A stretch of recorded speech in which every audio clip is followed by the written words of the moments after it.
મેંદરડા તાલુકાના સરપંચોના આંદોલનનું સુખદ અંત. ધારાસભ્ય અરવિંદભાઈ લાડાણીની મધ્યસ્થી બાદ સરકારે માંગણીઓ સ્વીકારી. મેંદરડા તાલુકા પંચાયત હેઠળ આવતી વિવિધ ગ્રામ પંચાયતોના વિકાસના કામો છેલ્લા 6 માસથી ખોરંભે પડ્યા હતા. નવા મંજૂર થયેલા કામોના વર્ક ઓર્ડર ન મળવા તેમજ મદદનીશ ઇજનેર ઈની બદલી જેવા મહત્વના પ્રશ્નોને લઈને સ્થાનિક સરપંચોમાં ભારે રોષ જોવા મળી રહ્યો હતો.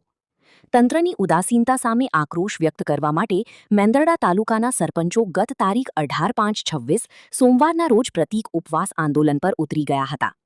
સરપંચોના આ આંદોલનની ગંભીરતાને ધ્યાને લઈને સ્થાનિક ધારાસભ્ય અરવિંદભાઈ લાડાણી તાત્કાલિક વહારે આવ્યા હતા.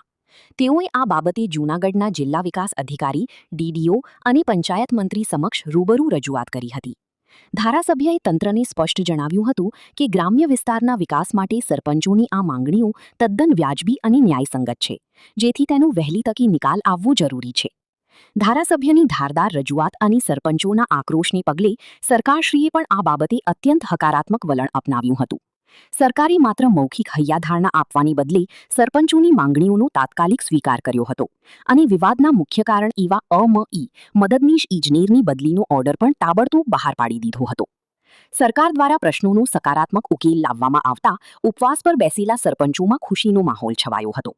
ત્યારબાદ ધારાસભ્ય અરવિંદભાઈ લાડાણી, પૂર્વ જિલ્લા પંચાયત પ્રમુખ હરીશભાઈ ઠુમ્મર, તાલુકા ભાજપ પ્રમુખ યશવંતભાઈ કોટડિયા તેમજ અગ્રણીઓ વિનુભાઈ કથિરિયા અને વિનુભાઈ રાજાણીની ગરિમામય ઉપસ્થિતિમાં સરપંચોની પારણા કરાવીને આ આંદોલનનો સુખદ અંત આણવામાં આવ્યો હતો.